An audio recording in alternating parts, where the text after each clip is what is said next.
이번 시간에는 사람 몸속에 집을 지은 귀신을 쫓아내는 방법에 대해서 말씀을 전합니다. 하나님은 자신 안에 귀신이 처소를 만들지 못하도록 영적인 관리를 잘하기를 소원하십니다. 영적인 관리는 성령 안에서 온몸으로 기도하는 것입니다. 사람의 몸속에 귀신이 숨어있는 비밀 처소가 있을까요? 이는 실제적으로 체험해보지 않으면 이해가 불가능한 사실입니다. 얼마 전에 지방에서 올라온 목사님이 상담을 요청했습니다. 그 내용은 이렇습니다. 내 뱃속에서 조그만한 것이 돌아다닙니다. 그러면서 기도가 잘 되지 않고 의지가 약해지는 것 같습니다. 분명하게 내 안에 귀신이 있는 것 같습니다. 제가 누구라고 성령 임재를 주고 안수를 했습니다. 그러자 배에서 뿔룩뿔룩하는 조그만한 것이 드러나는 겁니다. 예수님도 귀신의 경관전을 파괴될지어다 더러운 귀신은 떠나갈지어다 대장것이 나올지어다 하고 30분간 대적하여 죽기로 했으며 우물을 토하면서 귀신이 떠나갔어. 그러자 조그만한 덩어리가 없어졌습니다. 제가 25년 성령치유 사역을 하면서 귀신을 축사하면서 하면 깨달은 것은 이런 덩어리는 다른 것이 아니고 염증과 독소가 뭉친 덩어리라고 판단합니다.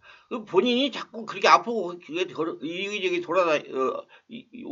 옮겨다니니까 귀신이 옮겨다니는 것 같은데 신경성이라 저는 생각을 합니다. 이런 덩어리는 덩어리에 생길 수가 있어요. 그러면 허리에 있으니까 요통이 생기는 겁니다. 염증과 독소예요. 허벅지에 생길 수도 있습니다. 이건 척추 디스크로 허벅지와 연결된 신경이 눌려서 제대로 혈액이 순환하지 않아가지고 염증과 독소가 누적되어 생기는 것입니다. 이 성령 역사를 깨뜨리면서 안수하지 않고 그냥 안수만 하면 절대로 치료가 되지 않습니다.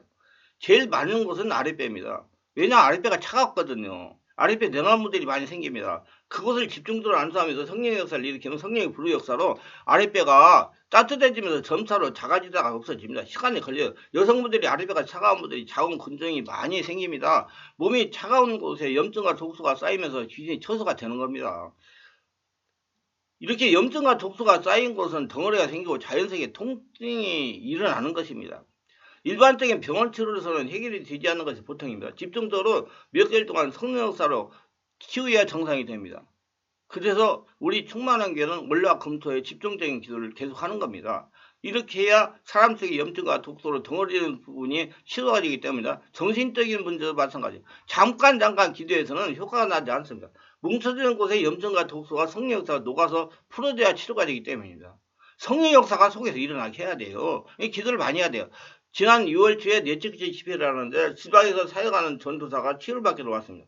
지방에서 치유를 받겠다고 왔으니 의지가 대단한 겁니다. 집중 치유를 위해 성교회물을 올렸는데 봉투에다가 자신 안에 있는 상처를 성령불로 태워주서라고 적어서 올렸습니다. 그래서 내가 성령불로 태워서 없어지는 것이라고 누가 알려주라고 물었습니다.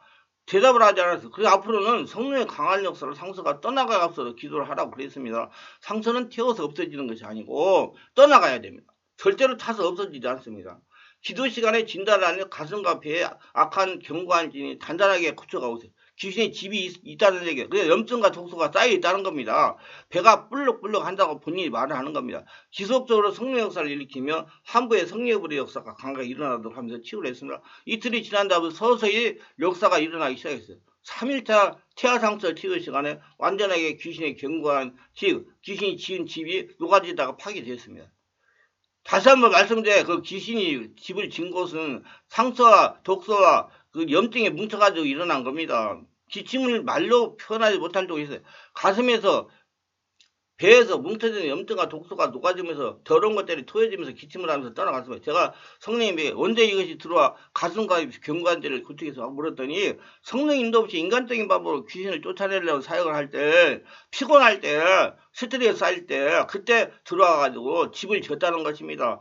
본인에게 물었더니 환자들이 귀신을 쫓아내는 특기 사역을 하다가 보니까 환경에 있고 가슴이 답답하고 기도가 되지 않아 5년 동안 고통을 당하다가 치유받으러 왔다는 겁니다. 이런 경우는 자신이 성령의 지지 없이 성령으로 충만하지 못한 상태에서 피곤한 상태에서 스트레스를 받는 상태에서 영혼이 정상 기능이 되지 않은 상태에서 사역을 하니까 귀신이 방해 역사를 하고 몸에 그런 문제가 생긴 겁니다. 제가 앞으로는 자기 관리를 하면서 사역을 하고 당부를 했어요. 한 번은 이런 일이 있었어요. 있었습니다. 지방에서 올라온 성도인데 분명하게 영적인 존재가 장악하고 있어서 상당히 오랫동안 안수를 했는데 꼼짝을 하지 않습니다. 갑자기 성령께서 배를 만져보라 하시면 그래서 배에다가 손을 얹지 성인 주먹보다 큰 덩어리가 잡힙니다. 살짝 누르니까 아프다고 악 하면서 소리를 지르면 제가 직감적으로 염증과 독사 뭉쳐진 귀신의 집이라고 손을 대고 상처가 같이 형성된 귀신의 집은 에시드 몽환이 파괴될 줄 아니까 성도가 숨을 몰아기 시작을 합니다. 조금 있으니까 기침과 가래가 나오면서 귀신이 떠나가기 있어요. 집이 없어지기 시작했어요.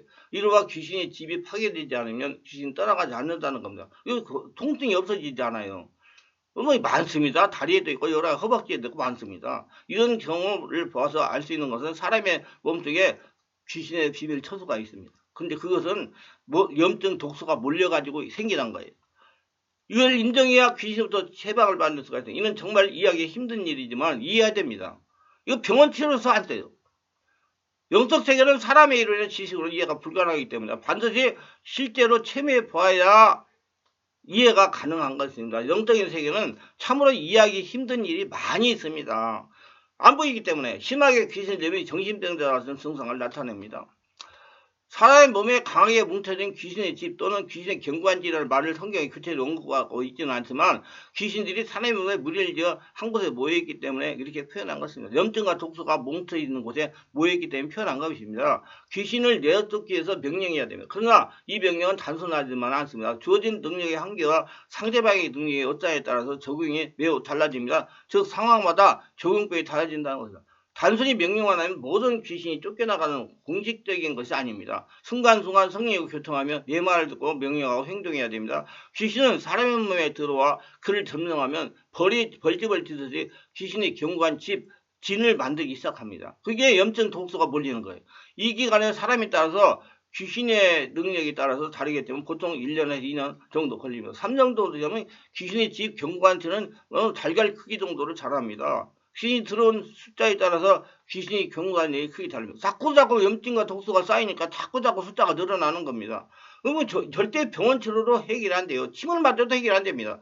숫자가 많으면 직경이 20cm 정도 크기로 있어요. 귀신 숫자가 10개 이하면 달걀 크기 정도. 귀신이 경과한 집을 지으면 그 힘이 강해집니다. 그리고 집이 파괴되지 않으면 절대로 떠나가지 않습니다. 귀신을 내쫓기 위해서는 귀신의 경과한 집을 파괴하는 일부터 해야 됩니다. 명령한 그 경관 속으로 숨어버립니다. 그러면 여기는 귀신이 쫓겨나는 것 같습니다. 근데 이건 전문적인 사역자의 임상적인 경험이 있어야 그걸 파괴시킬 수가 있습니다. 저는 그 25년 사역을 또 하는 동안에 그걸 터득해가지고 그 집을 파괴하는 방법을 알고 있어요. 근데 이거 설명을 하면 몇 시간 걸리니까 얘기를 할 수가 없죠. 환자도 귀신도 자유를 얻는 것처럼 느끼면 그러나 귀신의 집은 파괴되지 않은 상태에서 나타나는 모든 현상은 속임수입니다. 귀신의 견고한 집은 주로 배에 있습니다. 명치 끝에 많이 뭉쳐있어요. 허리에도 있는 경우에 그러면 허리 디스크, 척추 협착증이 생깁니다. 손을 대지 못할 때 통증을 느낍니다. 어떤 분은 가슴에 갈비뼈 밑에 뭉쳐있는 분들도 계셔요. 특이한 것은 본인은 통증으로 고통을 당하는데 병원에서 CT를 찍어도 MRI 검사를 해도 나타나질 않습니다. 병원에서 원인을 알지 못합니다. 아프기는 지독하게 아픈데 나타나지 않습니다. 나타나지 않고 원인을 찾지 못하니 불치병이라고 합니다. 이 귀신의 집은 단기간에 치유되지 않습니다. 덩어리가 뭉쳐 집을 짓기까지 상당한 오랜 기간이 흘렀기 때문에 그만큼 치유 시간이 걸립니다. 집중적으로 2, 3일 성령 역사를 체험하면서 치유하면 부서지기 시작합니다. 성령 역사로 견고한 진이 파괴되어도 일정 기간 동안 통증은 남아있는 것이 보통입니다. 지속적으로 성령의 불을 집어넣으면서 집중 치료를 해야 됩니다. 그 통증이라는 걸 안수를 하면서 꽤 부셔야 됩니다. 어느 분은 6개월이 지나니까 통증이 없어지고 완치돼서 가슴이 아파가지고 옆에로 눕지도 못하고 옆뒤도 못해요. 옆으로 누워서 잠을 자다가 오셔가지고 완전하게 치유받았습니다. 의지가 있어가지고 치유받은 거예요. 치유가 되니 가족들이 모두가 다 좋아했다고 합니다. 병원에서 불치병이라는데 예수 이름으로 성령으로 치유가 되어 자녀들에게 살아계신 하나님이 체험하게 하는 계기가 되었다고 그럽니다. 귀신의 견고한 자는 성령의 불세를 체험하고 깊은 영성과 성령의 권능이 함께하는 사역자가 치유할 때 정체를 드러냅니다. 배에 손을 얹고 기도하면 적어도 10분 내에서 25분 이내 귀신의 집은 표면에 나타나게 됩니다. 달걀 크기만 한 동그란 근육덩어리가 뱃속에서 솟아나 안 사는 사람의 손을 피해 이리저리 자라납니다. 배 표면에 이리저리 굴러다니면서 손길을 피하려고 합니다. 이렇게 되면 환자는 극심한 고통으로 얼굴이 찡그리고 발버둥을 칩니다. 이게 귀신의 경관대에 드러나면 축사자는 귀신에게 몸에서 떠날 것을 명령합니다. 그리고 귀신이 파괴될 것을 명령합니다. 그리고 손으로 안수해가지고 그 환부를 이렇게 부수는 작업을 해야 돼요. 그런데 알아야 할 것은 성령님이 지배해서 상황하시지 않으면 절대로 따라가지 않고 치유되지 않습니다. 환자는 의지를 가지고 지속적으로 집중치유기대 참석을 기도를 하면서 서서히 성령께서 지배하시고 장악을 하시니까 그때까지 기다려야 됩니다. 시간이 걸려요. 빨리 치우겠다고 소리를 지르면 배적해서 끔찍도 하지 않습니다. 이 목사, 저 목사, 박 목사, 오 목사, 능력 있는 목사한테 안 써봐도 안 됩니다. 왜 사역자는 사역자가 탈진할 수도 있어요. 귀신이 역경극을 당할 수 있습니다. 귀신 역사가 성령의 지배에 당하면 떠나가니까 성령 역사가 지배하지도 느긋하게 기다려야 됩니다.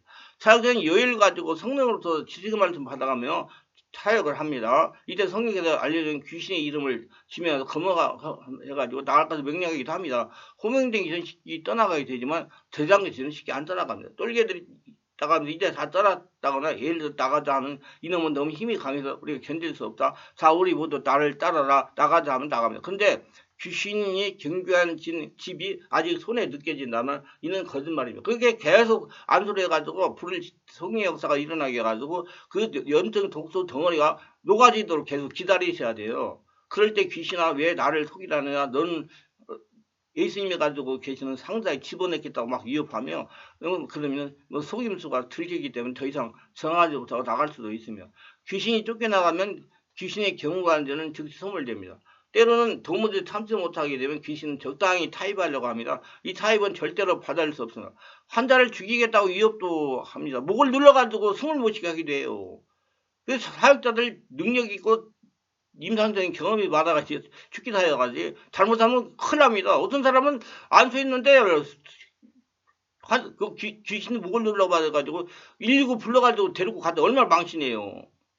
그래서 타협해서 안 돼요. 귀신의 경고한지 대부분 배에 있지만 드물게 머리에 있는 경우가 있습니다. 머리에 있는 귀신의 경고한자는 손으로 잡히지 않아요. 배에 있는 귀신의 경고한자는 축사에 참여한 사람 누구나 만져볼 수 있고 눈으로 볼 수도 있습니다. 볼록볼록 하기 때문에. 그러나 머리에 있는 귀신은 경고한자는 만지거나 볼 수가 없습니다. 이 귀신의 경고한자는 열기나 냉기, 통증으로 느낍니다. 손에 열기가 냉기가 느껴지면 이 귀신은 경고한자는 손 안에서 벗어나려고 이리저리 옮겨다니기 때문에 축사자는 계속 그 느낌에 따라 손을 옮겨야 됩니다.